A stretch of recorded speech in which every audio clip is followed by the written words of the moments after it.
Ayam panggang 1000 dinar.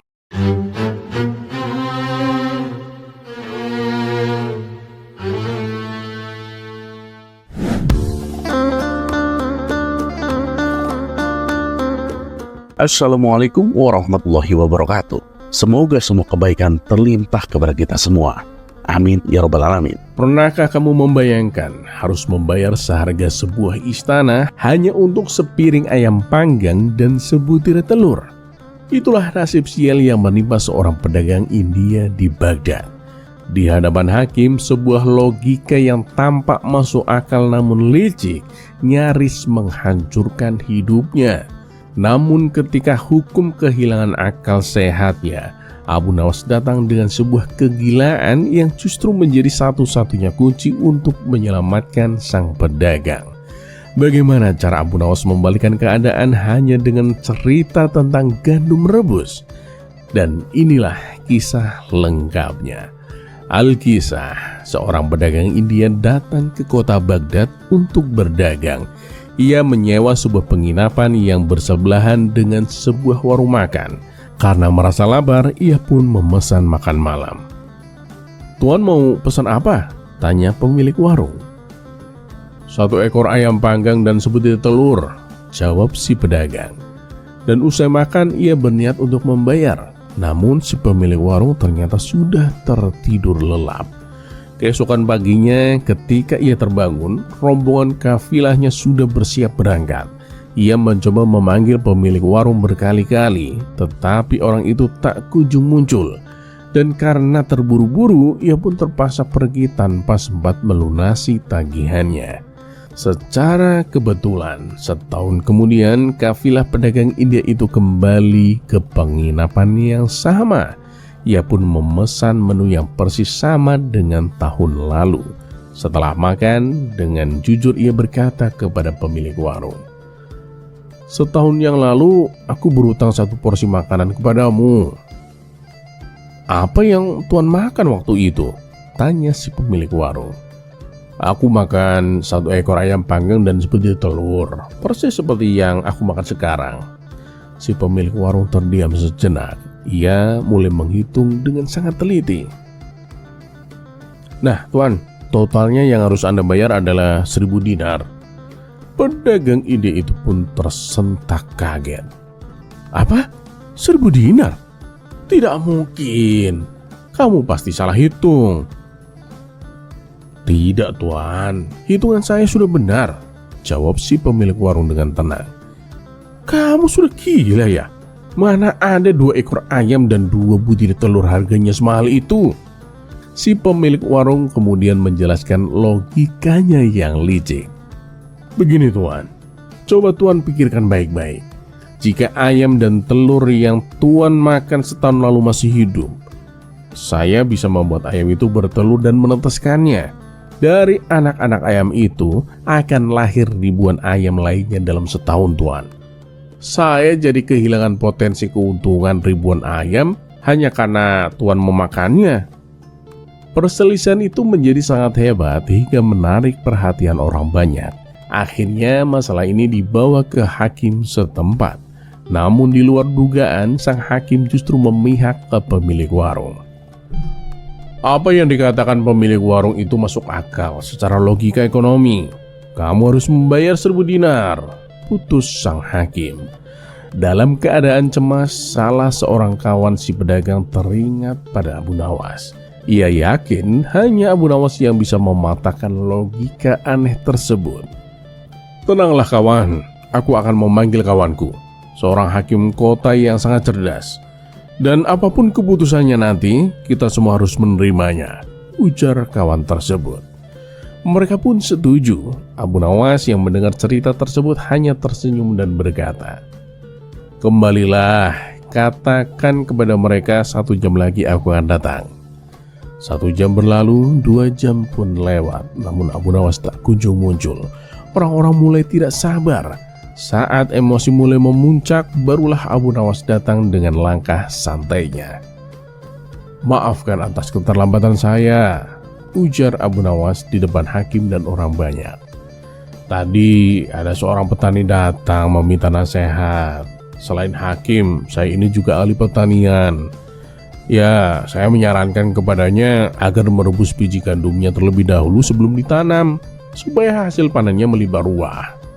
Mendengar hal itu, sang hakim setempat pun tertawa mengejek. Mana ada biji gandum yang sudah direbus bisa tumbuh dan menghasilkan panen? Itu mustahil. Kamu ini pasti sudah gila. Nah, betul. Itu tidak masuk akal, timpal si pemilik warung dengan nada yang menghina. Abu Nawas tersenyum lebar, menatap tajam pemilik warung. Jika kamu menganggap gandum rebus mustahil untuk tumbuh, lalu bagaimana mungkin ayam panggang dan telur rebusmu bisa berkembang biak menjadi ribuan ekor? Coba katakan padaku, mana yang lebih mustahil? Seketika seluruh ruangan menjadi sunyi. Sepemilik warung terdiam 1000 bahasa. Wajahnya pucat pasi karena senjatanya sendiri berbalik menyerangnya. Hakim pun terdiam lama, lalu memukul meja dengan wajah yang merah padam. Putusanku dibatalkan. Pedagang India itu hanya wajib membayar sesuai harga 1 porsi ayam panggang dan sebutir telur, tidak lebih. Sorak tawa dan tepuk tangan pun pecah di seluruh ruangan. Sepemilik warung tertunduk malu, tak mampu berkata apa-apa. Logika liciknya hancur oleh kegilaan yang justru lebih masuk akal. Abu Nawas lalu mendekati pemilik warung sambil tersenyum dengan usil. Syukurlah kamu tidak menjual kambing bakar, katanya santai. Kalau tidak, mungkin hari ini kamu sudah menagih harga 1 padang rumput. Orang-orang kembali tertawa terbahak-bahak. Hakim sendiri tak kuasa menahan senyum pahitnya. Pedagang India itu membayar dengan jujur, lalu mencium tangan Abu Nawas dengan penuh rasa syukur. Dan sejak hari itu, kisah gandum rebus Abu Nawas tersebar ke seluruh Baghdad. Bukan hanya sebagai cerita lucu, melainkan sebagai pelajaran bahwa jika kebohongan dibangun dengan logika, maka kebenaran bisa merobohkannya dengan kegilaan yang tepat.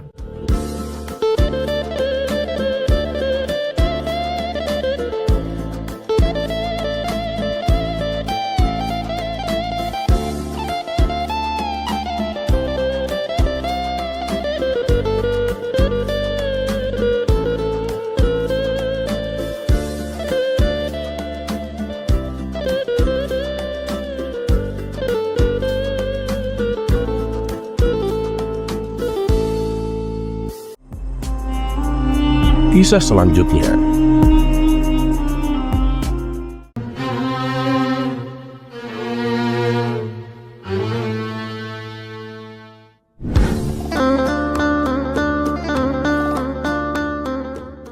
Ada sebuah kisah dari Abu Nawas yang membuat kita geleng-geleng kepala akan kecerdikan sang sufi satu ini. Pasalnya tak hanya sekali 2 kali Abu Nawas mampu membalikkan keadaan. Bahkan malah balik menyerang, yang membuat lawan bicaranya mati kutu tak berkutik. Kali ini Abu Nawas sedikit didoakan mati dengan melalui sebuah pertanyaan. Tapi Abu Nawas, sufi jenius ini malah merontokkan mental lawan bicaranya. Berikut kisahnya. Kisah ini diawali dari ada seorang sufi asing bertanya kepada Abu Nawas. Abu Nawas, kapan kiranya kau mati? Tanya seseorang kepada Abu Nawas. Walau mendapatkan pertanyaan yang nyeleneh, namun Abu Nawas tetap meresponnya dengan baik. Abu Nawas juga meminta orang yang bertanya tersebut agar menjelaskan pertanyaan itu. Hah? Gimana? Coba jelasin maksud dari pertanyaan Tuan tadi. Kok saya kurang paham ya? Pinta Abu Nawas dengan serius. Begini Abu Nawas, kalau engkau nanti mati, saya mau nitip surat untuk mendiang ayah saya. Beliau itu sudah meninggal 10 tahun yang lalu, kata orang asing tersebut. Mendengar penjelasan orang asing tersebut, Abu Nawas pun merasa agak sedikit kesal. Walau demikian, Abu Nawas tetap menjawab permintaan dari orang asing tersebut dengan kalimat yang penuh makna. Terima kasih sebelumnya atas kepercayaan Tuan, tapi mohon maaf sebelumnya. Permintaan Tuan itu nggak bisa saya penuhi, jawab Abu Nawas. Loh, memangnya kenapa Abu Nawas? Ada masalah apa? Tanya orang asing tersebut kepada Abu Nawas. "Bukan apa-apa sih, tapi gimana ya? Gini Tuan, saya tuh nggak tahu jalan arah ke neraka jahanam," jawab Abu Nawas. Kemudian mendadak wajah orang asing tersebut merah padam. Sambil menunduk, ia pun pergi dari tempat Abu Nawas berada. Dari kisah ini bisa dipetik sebuah pelajaran. Hendaknya lebih berhati-hati dalam bertutur kata. Sebab apa yang keluar dari mulut kita belum tentu akan bisa diterima dengan baik oleh orang lain. Selain itu, setiap perkataan yang kita ucapkan bisa saja membuat orang lain merasa tersinggung.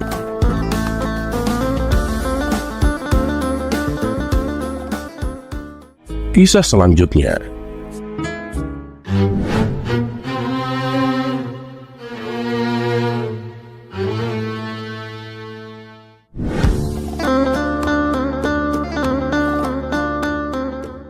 Abu Nawas adalah seorang penyair yang sangat cerdik dan pintar. Namun selain sebagai penyair, Abu Nawas juga dikenal sebagai mubalik di desa tempat tinggalnya. Oleh sebab itu, suatu ketika Abu Nawas diminta untuk menjadi imam ketika hendak sholat Jumat. Selain itu, pada waktu tersebut Abu Nawas juga diminta untuk mengisi khutbah Jumat untuk memberikan ceramah keagamaan. Setelah mandi dan berpakaian rapi, Abu Nawas pun mulai melangkahkan kakinya menuju ke masjid. Ketika sampai di masjid, tidak lama kemudian terdengar suara azan. Dan tak lama berselang, datanglah masyarakat yang beragama Muslim dengan sangat ramai. Karena yang menjadi khatib kali ini adalah Abu Nawas, maka banyak sekali masyarakat Muslim yang datang ke masjid. Sebab dalam setiap ceramah keagamaan yang disampaikan oleh Abu Nawas sangat relevan terhadap isu-isu yang sedang berkembang. Akhirnya waktu yang ditunggu para jamaah pun tiba. Abu Nawas naik ke mimbar dan segera memulai khutbahnya. Khutbah tersebut dimulai dengan salam dan berlanjut pada materi yang akan disampaikan oleh Abu Nawas. Namun pada saat berkhutbah, Abu Nawas melihat para jamaahnya yang mengantuk, bahkan sampai tertidur. Melihat hal itu kemudian Abu Nawas berteriak, "Api, api, api!" dengan sangat keras. Hal tersebut sontak membuat para jamaah sangat terkejut dan berdiri mencari keberadaan api tersebut. Bahkan ada juga jamaah yang hanya saling pandang satu sama lain. Kemudian ada salah seorang jamaah yang menanyakan di mana apinya kepada Abu Nawas. Walau ada jamaah yang bertanya demikian, tapi Abu Nawas tetap melanjutkan khutbahnya. Kemudian keluarlah perkataan dari Abu Nawas, "Jika ada api yang dahsyat di neraka bagi mereka yang lalai dalam beribadah." Maksud dari teriakan api-api dari Abu Nawas adalah api neraka tersebut. Barang siapa yang lalai dalam beribadah, maka ia akan merasakan panasnya api neraka. Usai melakukan ceramah tentang api neraka, kemudian Abu Nawas menutup khutbahnya dengan lantunan doa-doa. Setelah itu, Abu Nawas memimpin sholat Jumat dengan khusyuk yang diikuti oleh para jemaah. Ketika sholat, para jemaah masih teringat dan terngiang-ngiang dengan api neraka yang dikatakan oleh Abu Nawas dalam khutbahnya. Walau awalnya terkesan gagal dalam memberikan ceramah keagamaan karena banyak yang mengantuk dan tertidur, namun sesungguhnya Abu Nawas berhasil membuat para jemaah untuk selalu rajin beribadah. Sebab para jemaah selalu ingat dengan khutbah Abu Nawas, di mana saat itu ia mengatakan bahwa mereka yang malas beribadah akan merasakan panasnya api neraka.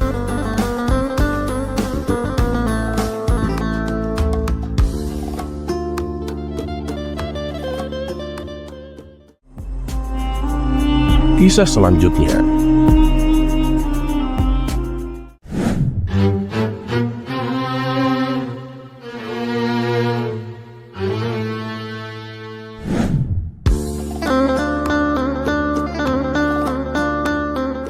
Abu Nawas memanglah seorang ulama sufi, dan ia juga dikenal dengan kecerdikan dan kelucuannya dalam menyampaikan ilmu agama. Tapi tak jarang pula orang-orang mengenal Abu Nawas sebagai seorang pembisnis yang sukses. Caranya bernegosiasi dalam menawarkan barang dagangannya selalu sukses tanpa perlu banyak drama. Salah satu buktinya adalah seperti kisah yang akan kita saksikan ini. Abu Nawas mampu menjual sapi dengan harga lebih tinggi dari harga pasaran, tanpa ada penolakan dari si pembeli. Karena ingin kesuksesan seperti Abu Nawas, Abu Jahil pun meniru cara yang persis seperti caranya Abu Nawas. Tapi apa yang terjadi? Malah membuat istri Abu Jahil ngamuk nggak karuan. Berikut kisah lengkapnya. Kisah ini dimulai ketika Abu Jahil sedang merencanakan pesta perkawinan untuk putrinya. Karena pesta yang akan diadakan terbilang megah dan mewah, tentunya butuh biaya yang cukup besar. Setelah Abu Jahil berunding dengan sang istri, mereka berdua lalu memutuskan untuk menjual sapinya yang sedang bunting. Dan keesokan harinya, pergilah Abu Jahil ke pasar hewan dengan membawa sapi miliknya. Sesampainya di sana, ia menawarkan sapi kepada orang-orang, berharap ada yang berminat membelinya. Tapi sayang, sampai hari menjelang siang, sapi Abu Jahil tak kunjung laku. Aduh, kalau begini, sepertinya rencanaku mengadakan pesta gagal. Batin Abu Jahil penuh kecewa. Tidak berapa lama, kebetulan Abu Nawas melintas di pasar hewan. Melihat Abu Jahil juga berada di situ, Abu Nawas pun menghampirinya. "Kamu lagi ngapain di sini, Abu Jahil?" tanya Abu Nawas. "Aku mau menjual sapi, Abu Nawas, tapi sampai sekarang belum laku," jawab Abu Jahil. "Loh, sapimu ini kan bagus dan besar. Masa sih tidak ada yang mau? Apa mungkin harga yang kamu tawarkan terlalu tinggi, makanya nggak ada yang mau beli?" ujar Abu Nawas. "Iya sih, harganya aku naikkan dikit, karena sapiku ini kan lagi bunting, Abu Nawas," tutur Abu Jahil. "Oh, jadi itu penyebabnya. Ya dah, sini serahkan saja padaku, aku bantu jualin," kata Abu Nawas. Abu Jahil pun lalu memasrahkan sapinya kepada Abu Nawas. "Ayo, siapa yang mau beli sapi? Ini sapi bukan sembarang sapi. Sapi badannya besar dan sehat. Harganya murah, cuma 120 dinar," teriak Abu Nawas. Kemudian ada salah seorang menghampiri untuk coba menawarnya. Setelah melihat dan meneliti sapi itu, orang tersebut berkata, "Sapi seperti ini sih harga wajarnya 100 dinar. Masa sampai 120 dinar? Ini sapi selain sehat dan gemuk, juga lagi bunting, Tuan. Coba bayangin, nanti kalau udah lahir, Tuan bisa jual jadi 200 dinar. Untung besar buat Tuan itu," kata Abu Nawas menjelaskan. "Bener lagi bunting ini. Ya dah, aku beli sapi ini," balas orang tersebut. Akhirnya berkat bantuan Abu Nawas, sapi milik Abu Jahil berhasil laku dijual. Uang hasil penjualannya lalu Abu Nawas berikan kepada Abu Jahil. "Tuh kan, sapinya cepat laku. Makanya kalau jualan jangan lupa kasih tahu kelebihannya," tutur Abu Nawas. "Wah, terima kasih Abu Nawas. Aku sama sekali nggak kepikiran itu," balas Abu Jahil. "Oh iya, ngomong-ngomong, kenapa kau menjual sapimu?" tanya Abu Nawas. "Ini Abu Nawas, mau buat acara pesta pernikahan putriku," jawab Abu Jahil. "Oh gitu, memangnya putrimu sudah punya calon suami?" tanya Abu Nawas kembali. "Itu mah soal gampang, Abu Nawas. Yang penting aku sudah punya uang untuk mengadakan pesta yang megah dan meriah," jawab Abu Jahil. Maka pulanglah Abu Jahil menemui istrinya. "Istriku, sapinya sudah laku. Kita nggak perlu pusing lagi memikirkan biaya pesta," kata Abu Jahil kegirangan. Begitu juga dengan sang istri, ia pun turut bahagia mendengarnya. "Sekarang kita tinggal cari calon suami untuk putri kita. Besok malam undanglah semua teman-temanmu. Siapa tahu di antara mereka ada yang punya anak laki-laki yang cocok untuk dijadikan menantu," kata Abu Jahil kepada sang istri. Dan singkat cerita, pada malam berikutnya seluruh tamu undangan telah berkumpul di rumah Abu Jahil. Istri Abu Jahil lalu berkata di depan tamu undangan yang tak lain adalah teman-temannya sendiri, "Para hadirin sekalian, Rencananya saya akan mengadakan pesta besar-besaran untuk perkawinan putriku. Tapi aku masih bingung mencari calon suaminya. Barangkali di antara kalian ada yang punya anak laki-laki yang mau berjodoh dengan putriku, tutur istri Abu Jahil.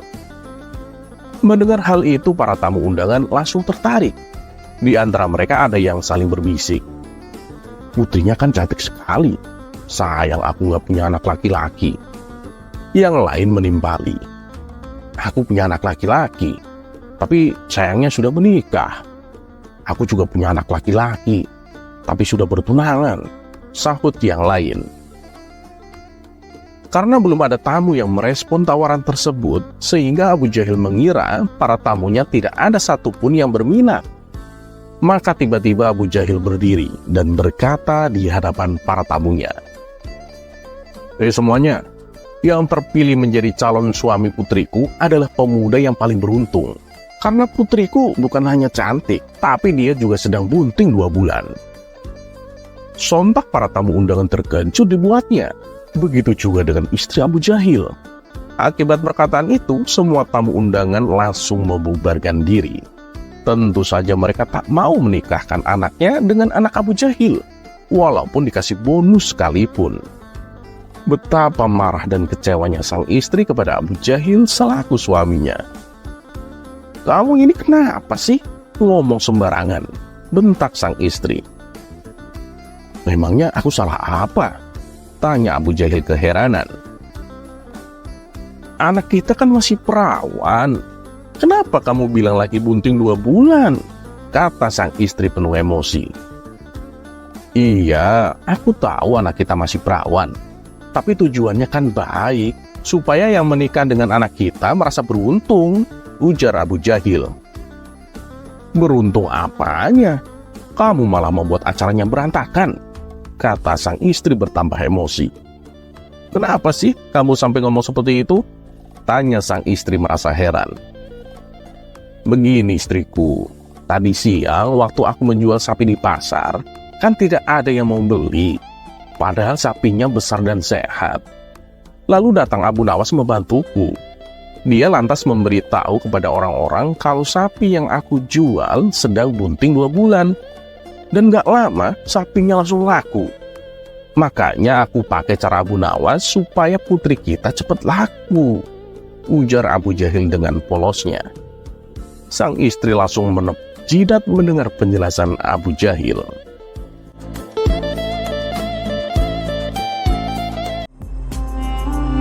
Kisah selanjutnya, memindahkan istana.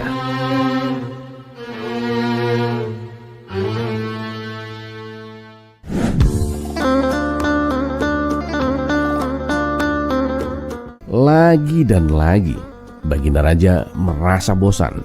Sudah seminggu ia tidak melihat kelicikan Abu Nawas yang terkenal itu. Maka seperti biasanya ia pun memanggil Abu Nawas ke istana. "Abu Nawas," serunya sambil duduk di singgasananya, "aku punya tantangan baru untukmu. Tapi kali ini tidak ada yang bisa lolos darinya." Abu Nawas pun membungkuk dengan sopan. "Apapun perintah Paduka, hamba siap menjalankan. Ya, selama tidak diminta membuat matahari terbit dari barat." Semua orang di ruang singgasana pun tertawa kecil, tapi Baginda Raja hanya tersenyum tipis. "Aku ingin kamu memindahkan seluruh istana ini ke bukit sebelah timur Abu Nawas. Dan kamu hanya punya waktu 1 malam," kata Baginda Raja dengan suara yang menggelegar. Ruangan mendadak hening. Para menteri saling pandang. Beberapa mencoba menahan tawa, karena tahu tidak mungkin ada manusia waras yang bisa memindahkan istana hanya dalam 1 malam. Namun Abu Nawas tetap tenang. Ia menunduk sejenak, lalu mengangkat kepalanya dengan penuh percaya diri. "Oh, siap Paduka yang mulia. Kebetulan hamba juga memiliki karpet ajaib." "Karpet ajaib?" tanya Baginda Raja menaikkan alisnya. "Jangan bilang kamu mau memindahkan istana ini seperti sedang mengangkut belanjaan di pasar." "Benar Paduka," jawab Abu Nawas serius. Dengan karpet itu, saya bisa memindahkan istana kemana saja Paduka, bahkan ke puncak gunung sekalipun. Para menteri mulai berbisik-bisik. Salah satu sahabat raja yang memang tidak terlalu suka dengan Abu Nawas berdiri dan menyela. Kalau memang begitu, tunjukkan saja karpet itu sekarang. Jangan-jangan ini hanya akal-akalanmu Abu Nawas. Abu Nawas pun tersenyum lebar. Oh tentu saja, saya akan menunjukkannya Tuan Menteri. Tapi disitulah letak masalahnya. Apa maksudmu Abu Nawas? Tanya Baginda Raja dengan mata yang menyipit. Begini Paduka, karpet itu saya simpan di tempat paling aman, yaitu di bawah tanah istana ini Paduka. Jelas Abu Nawas dengan tenang. Di bawah tanah istana? Tanya Baginda Raja dengan curiga. Benar Paduka, tapi karena saya menyembunyikannya dengan sangat hati-hati, karpet itu kini terkubur cukup dalam Paduka. Dan untuk mendapatkannya, Paduka harus membongkar sebagian besar pondasi istana ini. Dan satu-satunya orang yang boleh membongkar istana kerajaan adalah Paduka sendiri, sesuai dengan peraturan yang Paduka buat sendiri 3 tahun lalu. Ingat kan Paduka? Kata Abu Nawas sambil tersenyum tipis. Baginda Raja mengurutkan keningnya. Ia memang pernah mengeluarkan peraturan aneh itu agar para bangsawan tidak sembarangan merombak bangunan kerajaan. Tapi ia tak menyangka aturan itu akan berbalik menyerangnya sendiri. Kalau begitu, aku harus merobohkan istana ini hanya demi karpet yang belum tentu ada itu, kata sang raja mulai ragu. Betul sekali Paduka, karena tanpa karpet itu saya tidak bisa menjalankan perintah Paduka. Tapi kalau Paduka berhasil menemukannya, saya berjanji Paduka, istana ini akan berpindah tempat sebelum ayam berkokok. Para menteri pun langsung heboh. Ada yang geli, ada yang bingung, dan sebagian besar mengangguk-ngangguk kagum. Bukan karena karpet ajaib, tapi karena kelicikan Abu Nawas yang lagi-lagi berhasil membalikkan keadaan. Sahabat raja yang tadi memprotes hanya bisa menghela nafas dan duduk kembali sambil berdesis. Licik sekali orang ini. Dan akhirnya setelah berpikir panjang dan setelah mempertimbangkan bahwa ia tidak ingin merobohkan istananya sendiri hanya untuk mencari karpet yang mungkin saja tidak ada, Baginda Raja pun mengangkat tangannya. Sudahlah Abu Nawas, aku batalkan berita itu. Abu Nawas pun langsung membungkuk. Terima kasih Paduka yang mulia. Hamba sangat menghargai kebijaksanaan Paduka yang luar biasa. Dan tentu saja untuk kekuatan Paduka yang hampir sanggup membongkar istana sendirian. Para menteri pun tertawa. Baginda Raja akhirnya ikut tertawa juga. Meski agak kesal karena lagi-lagi ia kalah telak oleh akal licik Abu Nawas.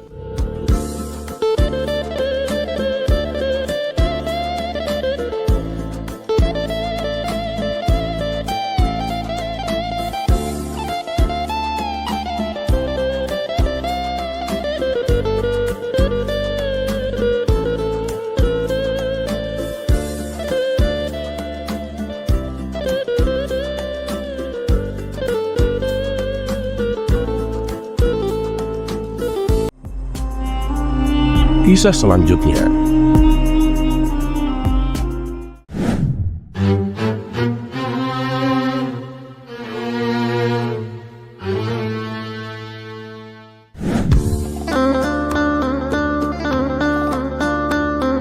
Pada suatu hari, Abu Nawas baru saja pulang dari masjid ketika ia melewati rumah tetangga barunya.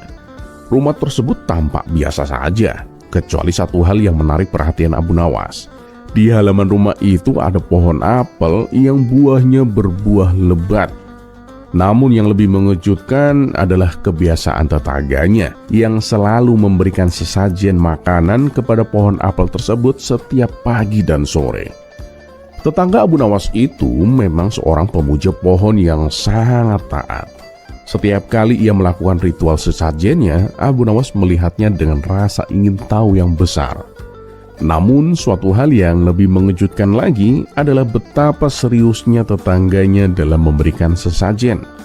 Abu Nawas mulai merasa sedikit cemas karena pohon apel itu tampak seperti menjadi pusat perhatian bagi tetangganya. bukan hanya sebagai pohon biasa, tapi juga sebagai objek pemujaan. Pada suatu sore, saat Abu Nawas melintas di depan rumah tetangganya, ia merasakan sesuatu yang menggoda di dalam dirinya. Aduh, aku ingin sekali makan buah apel, pikir Abu Nawas sambil menatap pohon apel yang berbuah lebat itu. Namun satu masalah muncul, ia tak punya uang untuk membeli apel itu. Dan lagi pula, jika ia meminta langsung pada tetangganya, itu seperti hal yang mustahil, karena pohon apel tersebut adalah sesembahan yang tentunya tidak boleh sembarangan diambil. Namun kebetulan pada saat yang sama tetangganya sedang memberikan sesajian makanan di bawah pohon apel itu. Abu Nawas yang terkenal dengan kecerdikannya yang kadang konyol segera melihat kesempatan untuk melakukan sesuatu yang ia anggap cerdas. Dengan langkah yang ringan, Abu Nawas menghampiri tetangganya itu yang sedang sibuk menyiapkan sesajennya. Ia pun berkata dengan suara yang penuh percaya diri, "Wahai kawan, pohonmu ini benar-benar tampak sangat lemah. Aku yakin pohon ini pasti sangat lapar," ujar Abu Nawas sambil memandangi pohon apel tersebut dengan penuh simpati. Tetangganya yang sedang menatap pohon apel itu pun terkejut dan sedikit bingung dengan perkataan Abu Nawas. "Apa maksudmu, Abu Nawas? Bagaimana mungkin pohon bisa merasakan lapar? Dari mana kamu tahu pohon ini lapar?" tanya tetangganya dengan heran sambil menatap Abu Nawas yang seolah-olah tahu segalanya tentang pohon itu. Abu Nawas pun tersenyum lebar, seolah-olah ia punya pengetahuan yang sangat dalam tentang pohon tersebut. Dengan santai ia menjawab, "Oh, tentu saja aku tahu, kawan. Bukankah selama ini sesajen yang kamu berikan tidak pernah dimakan oleh pohon ini? Dan lihatlah, ada buah-buah apel yang sudah matang, namun tetap tergantung di sana. Pohon ini pasti merasakan kelaparan karena tidak ada yang memetik buahnya." Tetangganya terdiam sejenak, tampak sedang berpikir cerdas, mencoba mencerna apa yang baru saja dikatakan oleh Abu Nawas. Tiba-tiba wajahnya berubah menjadi serius, seolah-olah baru saja menyadari sesuatu yang sangat penting. Tanpa pikir panjang, tetangganya itu langsung melangkah ke pohon apel, memetik beberapa buah apel yang sudah matang dan memberikannya kepada Abu Nawas. "Baiklah Abu Nawas, kalau memang pohon ini sangat lapar, aku akan memberikan buah apel ini kepadamu. Ambillah, semoga ini bisa mengatasi rasa laparnya," kata tetangganya sambil menyerahkan buah apel yang segar kepada Abu Nawas. Dengan wajah yang penuh kemenangan dan senyum lebar, Abu Nawas pun menerima buah apel itu. Ia langsung membawanya pulang sambil tertawa terpinggal-pinggal. "Pohon ini lapar," katanya. "Padahal yang lapar kan aku," pikirnya sambil menikmati keberhasilannya. Di sepanjang jalan, Abu Nawas terus tertawa geli, menyadari betapa mudahnya ia mendapatkan buah apel yang sebenarnya sangat ia inginkan. Dunia ini penuh dengan kebingungannya sendiri, pikir Abu Nawas sambil menggigit apel pertama dengan penuh kenikmatan. Terkadang kita hanya perlu bicara dengan penuh keyakinan, dan orang lain akan mengikuti saja.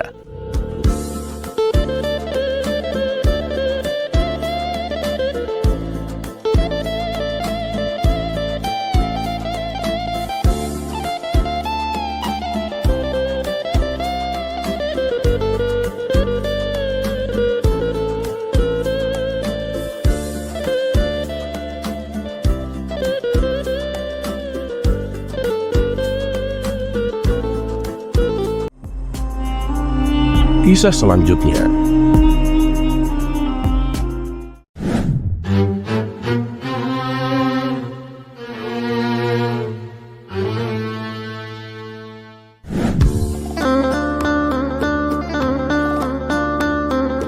suatu sore yang cerah, Abu Nawas terlihat mengendarai kuda pergi menuju warung untuk berkumpul bersama kawan-kawannya. Sesampainya di sana, warung tersebut terlihat ramai, tidak seperti biasanya. Di sebelah tempat duduk kawan-kawan Abu Nawas, ada beberapa anak muda yang juga sedang berkumpul. Abu Nawas pun menghampiri kawan-kawannya dan duduk bersama mereka. Sementara itu, sekumpulan anak muda di sebelah tampak asik mengobrol, diselingi dengan canda tawa. Suara obrolan dan tawa mereka yang terdengar keras agak mengganggu Abu Nawas dan kawan-kawannya. Salah satu kawan Abu Nawas berkata, "Emang ya, pemuda zaman sekarang minim sopan santun. Sudah tahu banyak orang tua di sebelahnya, tapi suara mereka tidak direndahkan." Abu Nawas pun membalas, "Sudahlah, namanya saja anak muda. Kita sebagai orang tua harus lebih bijak dan arif." Yang lain pun menimpali, "Benar apa yang dikatakan Abu Nawas itu. Orang tua memang harus lebih arif daripada anak muda." Sekumpulan anak muda di sebelahnya pun merasa tidak terima mendengar hal itu. Salah satu dari mereka berkata, "Kalian para orang tua memang lebih arif, tapi kami, anak muda, jauh lebih kuat dari kalian." Kawan-kawan Abu Nawas pun sependapat dengan ucapan si pemuda. Tapi Abu Nawas berbeda pendapat. "Wah, aku sama sekali tidak setuju. Kata siapa? Menurutku, tua atau muda sama saja tenaganya. Waktu masih muda sama saja, ketika sudah tua juga sama." "Wahai Pak Tua, coba buktikanlah ucapanmu itu," kata salah satu pemuda. "Baiklah, aku akan buktikan. Kamu lihat kuda yang tadi aku naiki itu? Nah, waktu aku masih muda, aku tidak kuat mengangkatnya.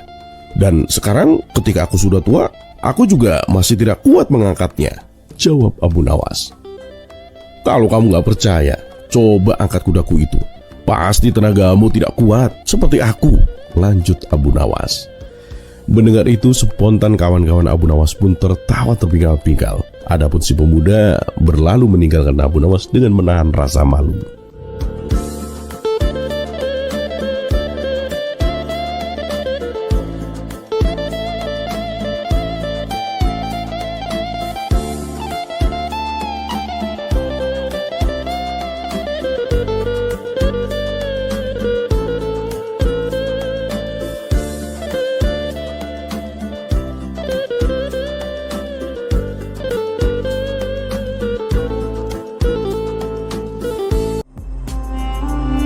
Kisah selanjutnya.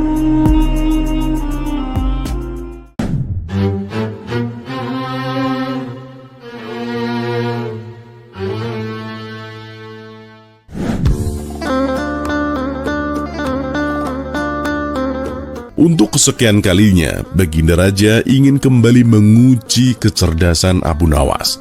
Ia berkata kepada Abu Nawas bahwa dirinya menginginkan sesuatu yang tidak ada di dunia ini. Tentu saja permintaan itu membuat Abu Nawas bingung. "Sesuatu apa yang Paduka maksud itu?" tanya Abu Nawas. "Ya, apapunlah Abu Nawas. Yang penting itu harus sesuatu yang tidak ada di dunia ini, Abu Nawas," jawab Baginda Raja. "Baiklah, Paduka yang mulia. Beri saya waktu 3 hari untuk mencarinya," balas Abu Nawas. Lalu ia pun pamit undur diri dari hadapan Baginda Raja. Hari demi hari berlalu, namun Abu Nawas belum juga menemukan jawaban atas permintaan aneh itu. Hingga waktu yang dijanjikan hampir tiba, ia tetap belum menemukan solusi. Ia pun pasrah, bersiap-siap untuk menerima hukuman dari Baginda Raja. Namun saat ia hendak berangkat ke istana, matanya tertuju pada sebuah peti kecil yang sudah sangat tua dan lapuk. "Wahai istriku, dari mana kamu mendapatkan peti itu?" tanya Abu Nawas kepada istrinya. "Oh, itu aku menemukannya di gudang. Sayang kalau tidak dimanfaatkan," jawab sang istri. Karena penasaran, Abu Nawas pun mendekati peti itu dan membukanya. Ternyata isinya kosong. Dari situlah muncul ide cemerlang di benaknya. Dengan penuh percaya diri, Abu Nawas segera berangkat ke istana sambil membawa peti tersebut. Setelah tiba, ia langsung menghadap Baginda Raja. "Bagaimana Abu Nawas? Apakah kamu sudah mendapatkan apa yang aku inginkan?" tanya Baginda Raja. "Sudah, Paduka yang mulia. Saya menyimpannya di dalam peti ini, Paduka," jawab Abu Nawas sambil menunjukkan peti yang dibawanya. "Apa isinya, Abu Nawas?" tanya Baginda Raja penasaran. "Yang pasti sesuai permintaan Paduka, sesuatu yang tidak ada di dunia ini," jawab Abu Nawas dengan mantap. "Ya sudah, coba berikan peti itu kepadaku," pinta Baginda Raja. Abu Nawas pun langsung menyerahkannya. Melihat bagaimana Abu Nawas memperlakukan peti itu dengan sangat hati-hati, Baginda Raja semakin penasaran. Namun saat dibuka, ternyata isinya benar-benar kosong. "Mana isinya, Abu Nawas? Aku tidak melihat apa-apa," tanya Baginda Raja dengan heran. Dengan enteng Abu Nawas menjawab, "Begini Paduka yang mulia, sesuatu yang tidak ada di dunia tentu saja tidak bisa terlihat di dunia, Paduka." Mendengar jawaban itu, Baginda Raja pun tertawa terbahak-bahak dan mengakui kecerdikan Abu Nawas.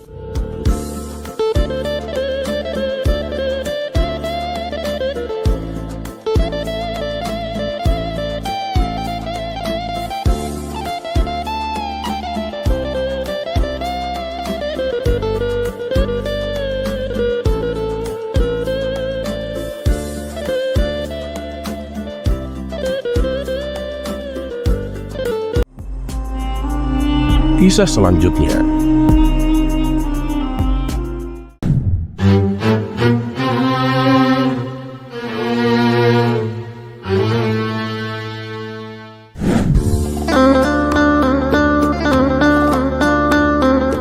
Suatu hari di kerajaan Baghdad terjadi perdebatan hangat di antara para ulama dan cendekiawan. Perdebatan tersebut menyangkut satu hal yang menjadi perhatian banyak orang, yaitu bolehkah seorang muslim mengucapkan selamat Natal kepada non-muslim. Para ulama terbagi menjadi dua kubu. Kubu pertama berpendapatan bahwa hal itu tidak diperbolehkan karena dikhawatirkan bisa menodai keimanan seseorang. Sedangkan kubu kedua lebih moderat, mengatakan bahwa ucapan selamat hanya bentuk sopan santun dan tidak ada hubungannya dengan keyakinan. Ketika perdebatan semakin panas, Baginda Raja Harun Ar-Rasyid yang kebetulan sedang berkunjung merasa pusing dan memutuskan untuk memanggil Abu Nawas. Hanya Abu Nawas ini yang bisa menenangkan suasana kacau begini, pikir Baginda Raja. Abu Nawas pun segera dipanggil ke istana, dan sesampainya di sana, Baginda Raja Harun Ar-Rasyid menceritakan tentang perdebatan yang tengah terjadi. "Abu Nawas, apa pendapatmu mengenai masalah ini? Bolehkah seorang muslim mengucapkan selamat Natal kepada non-muslim?" tanya Baginda Raja. Abu Nawas pun tersenyum dan memandang para ulama yang tampak tegang menunggu jawabannya. Dengan penuh kepercayaan diri, Abu Nawas pun berkata, "Wahai Paduka dan para ulama yang mulia, saya ada jalan keluar untuk masalah seperti ini. Tapi sebelumnya izinkan saya menceritakan sebuah kisah yang sederhana, Paduka." Semua yang hadir pun terdiam mendengarkan. Abu Nawas pun memulai ceritanya.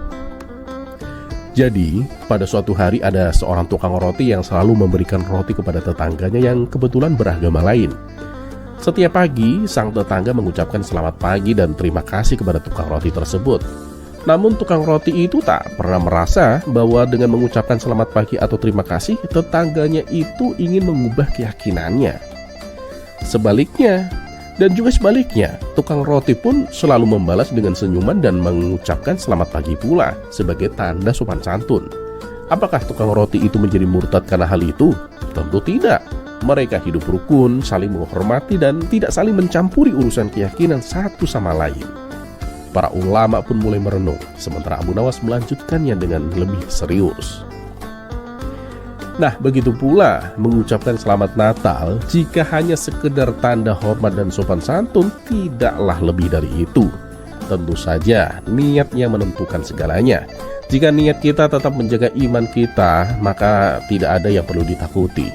Sebagaimana tukang roti yang tetap menjadi seorang muslim meskipun ia ramah terhadap tetangganya. Baginda Raja Harun Ar-Rasyid pun tersenyum puas mendengar penjelasan Abu Nawas. Dan para ulama mulai menyadari bahwa perdebatan mereka lebih banyak dipenuhi ketakutan daripada logika. Mereka pun sepakat bahwa yang paling penting adalah niat dari seseorang. Dan Abu Nawas sekali lagi berhasil menyelesaikan perdebatan dengan kebijaksanaannya yang sederhana namun mendalam.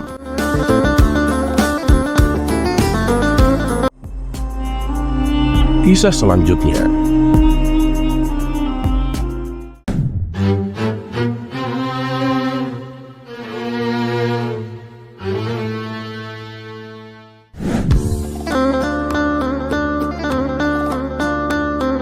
Dikisahkan ada seorang pembohong yang sangat berbakat bernama Abu Jahil. Meskipun suka berbohong, ia punya kemampuan luar biasa dalam merangkai cerita palsu yang terdengar begitu meyakinkan. Dan anehnya, cerita-cerita yang ia buat selalu penuh kelucuan dan membuat orang-orang tertawa terpinggal-pinggal.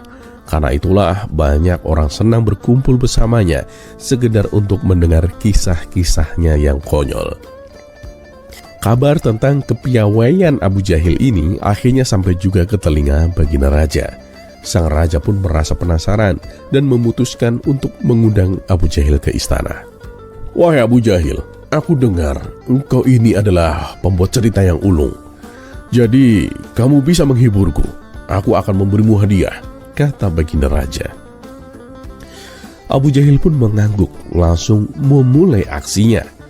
Cerita pertama yang ia sampaikan adalah tentang seekor ayam yang bisa bicara dan bertengkar dengan seekor ikan di sungai. Mendengar cerita konyol itu, Baginda Raja pun langsung tertawa terbahak-bahak. Tak lama kemudian, Abu Jahil melanjutkan dengan cerita yang kedua, yakni tentang pengalamannya terbang ke langit dan merayu para bidadari di surga. Cerita ini membuat Baginda Raja semakin tak kuasa menahan tawa hingga air matanya keluar. Satu persatu cerita konyol pun disampaikan oleh Abu Jahil dan Baginda Raja terus saja tertawa sampai akhirnya kelelahan. Sudah Abu Jahil, kita lanjutkan besok saja," kata Baginda Raja sambil menyeka air matanya. Ia pun memberikan hadiah kepada Abu Jahil dan mempersilahkannya pulang. Beberapa saat setelah Abu Jahil pergi, Abu Nawas datang menemui Baginda Raja. "Paduka yang mulia, semua cerita yang disampaikan Abu Jahil itu bohong belaka, Paduka," ujar Abu Nawas dengan nada yang serius. Baginda Raja pun tersenyum santai dan menjawab, "Tentu saja aku tahu ceritanya bohong, Abu Nawas. Tapi cara dia berbicara itu membuatku tertawa, dan itu sudah cukup bagiku." Mendengar jawaban itu, Abu Nawas pun terdiam. Ia baru menyadari bahwa dirinya selama ini terlalu serius menanggapi sesuatu yang bagi Baginda Raja hanyalah hiburan semata.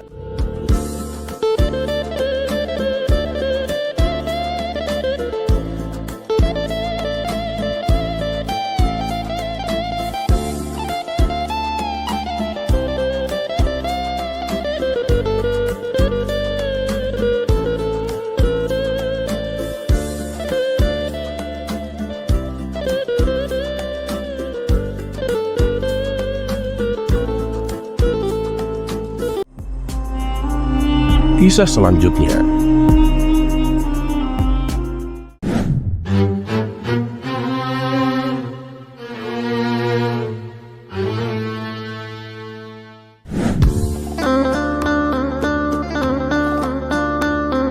Pada suatu hari, Abu Nawas terlihat sibuk menyiapkan materi pelajaran untuk disampaikan kepada murid-muridnya. Setelah semuanya beres, ia segera berangkat menuju majelis tempat mengajarnya. Setibanya di sana, ternyata murid-muridnya sudah berkumpul menunggu kedatangannya. Kegiatan belajar pun langsung dimulai. Saat Abu Nawas tengah mengajar, tiba-tiba datang seorang tamu dari jauh yang ingin bertemu dengannya. Terpaksa Abu Nawas menghentikan kegiatan mengajarnya untuk beberapa saat. Ia pun berkata kepada murid-muridnya, "Anak-anak, saya tinggal sebentar ya, karena ada tamu dari jauh. Teruskan belajarnya, jangan ada yang berisik."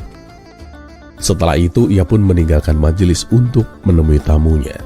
Tidak berapa lama setelah Abu Nawas pergi, suasana majelis menjadi gaduh oleh ulah murid-muridnya yang mulai bercanda dan bermain.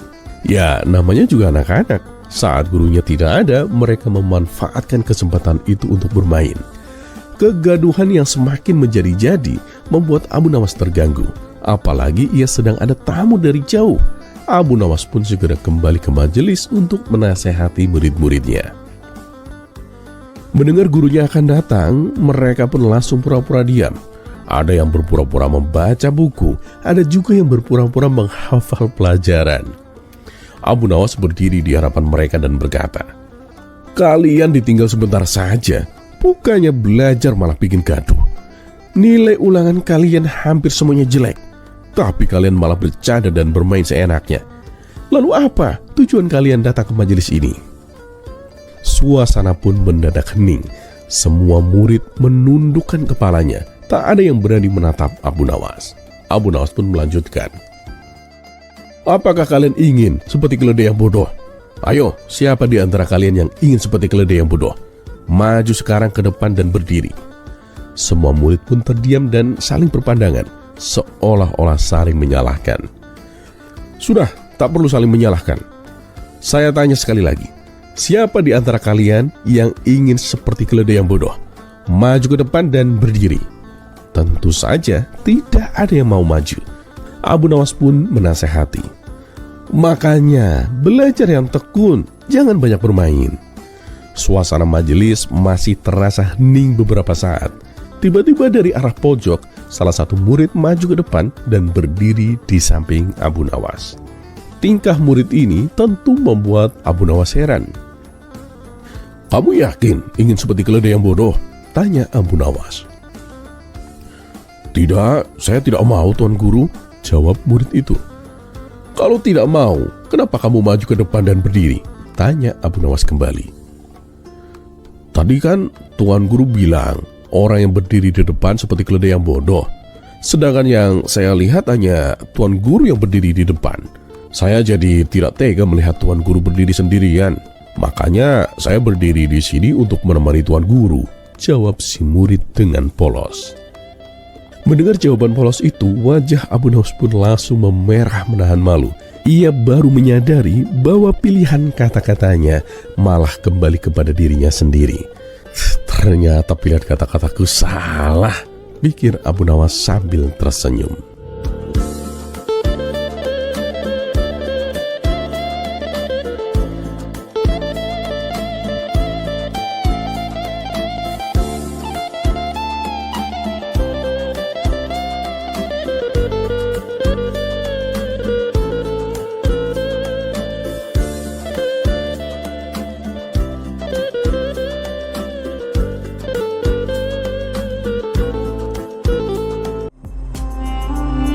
Kisah selanjutnya.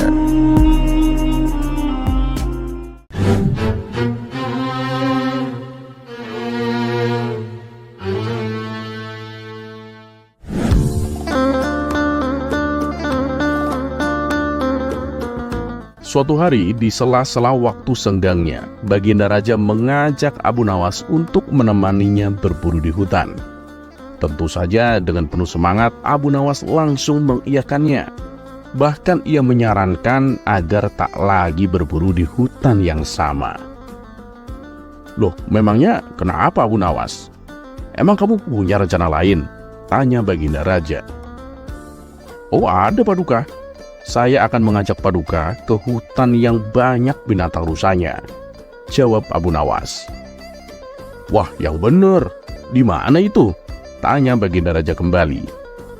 Adalah Paduka. Tapi perjalanannya lumayan jauh, jawab Abu Nawas. Oh nggak masalah, aku punya 2 kuda putih. Nanti aku 1, kamu 1, balas Baginda Raja. Sontak saja Abu Nawas kaget mendengarnya, karena kuda putih yang Baginda Raja sebutkan merupakan kuda kerajaan yang paling gagah dan sangat cepat larinya. Dan hanya orang-orang tertentu saja yang diperkenankan untuk menungganginya. Paduka serius? Tanya Abu Nawas memastikan. Ya seriuslah Abu Nawas. Tapi awas, kalau sampai hutan yang kamu ceritakan itu ternyata tidak sesuai dengan kenyataan, kamu akan aku hukum, ancam Baginda Raja. Oh tenang Paduka, Paduka pasti nggak akan kecewa, kata Abu Nawas meyakinkan. Maka pergilah keduanya menuju hutan yang dimaksud. Karena keduanya mengendarai kuda yang istimewa, sehingga hanya dalam beberapa waktu jam saja mereka sudah sampai ke hutan yang dituju. Dan ternyata apa yang diceritakan oleh Abu Nawas benar adanya. Pada hari itu Baginda Raja sampai lupa waktu karena saking asiknya berburu binatang rusa. Setelah seharian penuh berburu hewan, akhirnya Baginda Raja pulang dengan perasaan yang sangat puas. Sesampainya di istana, Baginda Raja berkata kepada Abu Nawas, Abu Nawas, kuda putih itu sekarang jadi milikmu. Tapi kamu harus berjanji siap menemaniku berburu kapanpun aku mau. Mendengar hal itu, Abu Nawas pun sangat bahagia. Terima kasih Paduka yang mulia. Hamba siap menemani Paduka berburu kapanpun Paduka mau. Ia pun langsung pulang ke rumah dengan mengendarai kuda putih istimewanya. Selepas Abu Nawas pergi, Baginda Raja tak henti-hentinya menceritakan keseruan berburu di hutan tersebut kepada para menteri istana. Baginda Raja juga memuji Abu Nawas karena telah menunjukkan hutan yang membuat petualangan berburunya menjadi lebih seru. Para menteri istana pun ikut senang melihat rajanya bahagia. Namun ada salah satu menteri yang merasa iri dengan Abu Nawas. Ia pun lalu mendekati Baginda Raja dan kemudian berkata, Paduka, saya tahu ada hutan yang lebih mengasihkan daripada hutan yang Abu Nawas tunjukkan, kata sang menteri. Wah, yang benar kamu. Ada hewan apa aja di sana? Tanya Baginda Raja penasaran. Begini Paduka, di hutan itu Paduka bisa berburu hewan apa aja. Di sana banyak sekali hewan-hewan, bahkan singa juga banyak sekali Paduka, jawab sang menteri. Waduh, kalau itu mah berbahaya. Bisa-bisa malah aku yang mati diterkam singa, jawab Baginda Raja. Oh, tenang Paduka. Paduka gak usah khawatir. Singa-singa di sana itu gak ada yang makan manusia. Jadi Paduka bisa berburu sesuka hati, jawab sang menteri. Wah, mantap kalau begitu. Besok antar aku ke sana. Nanti aku beri kamu kuda putih, balas Baginda Raja. Sang menteri tak menduga sama sekali dengan reaksi Baginda Raja itu. Ia bingung harus berkata apa, karena hutan yang ia ceritakan sama sekali tidak benar adanya. Akhirnya ia pun menemukan jawaban untuk mengelak dari ajakan Baginda Raja. Tapi maaf Paduka, kalau untuk saat ini gak bisa, karena hewan-hewan di sana hanya datang dan berkumpul pada setiap akhir tahun saja Paduka, kata sang menteri beralasan. Beberapa hari kemudian rupanya cerita tentang hutan dari sang menteri membuat Baginda Raja penasaran. Ia pun lalu menceritakannya kepada Abu Nawas. Mendengar cerita tersebut tentu saja tak membuat Abu Nawas percaya begitu saja. Paduka, apa benar yang diceritakan sang menteri itu? Tanya Abu Nawas. Ya benar lah Abu Nawas. Memangnya kenapa? Kata Baginda Raja balik bertanya. Nah, inilah yang saya khawatirkan kalau sampai Paduka percaya begitu saja, ujar Abu Nawas. Khawatir? Khawatir kenapa Abu Nawas? Tanya Baginda Raja. Ya, karena kuda putih pemberian Paduka yang kemarin, ternyata selama ini dia menginginkan jadi seorang raja. Dia selalu berkata kepadaku, katanya dia lebih cepat dan lebih kuat daripada Paduka. Dan kuda itu juga terus bertanya-tanya, kenapa bukan dia yang menjadi raja, tutur Abu Nawas.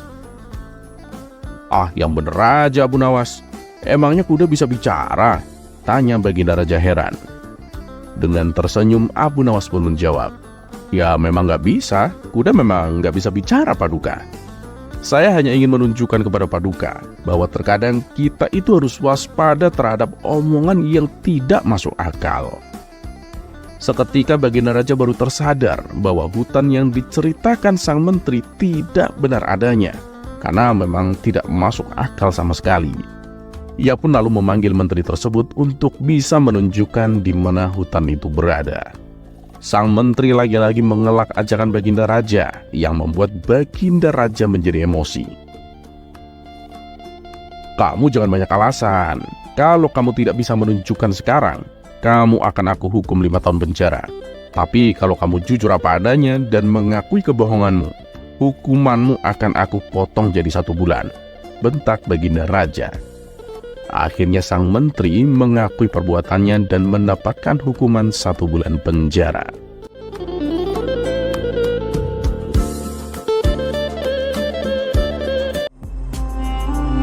Kisah selanjutnya.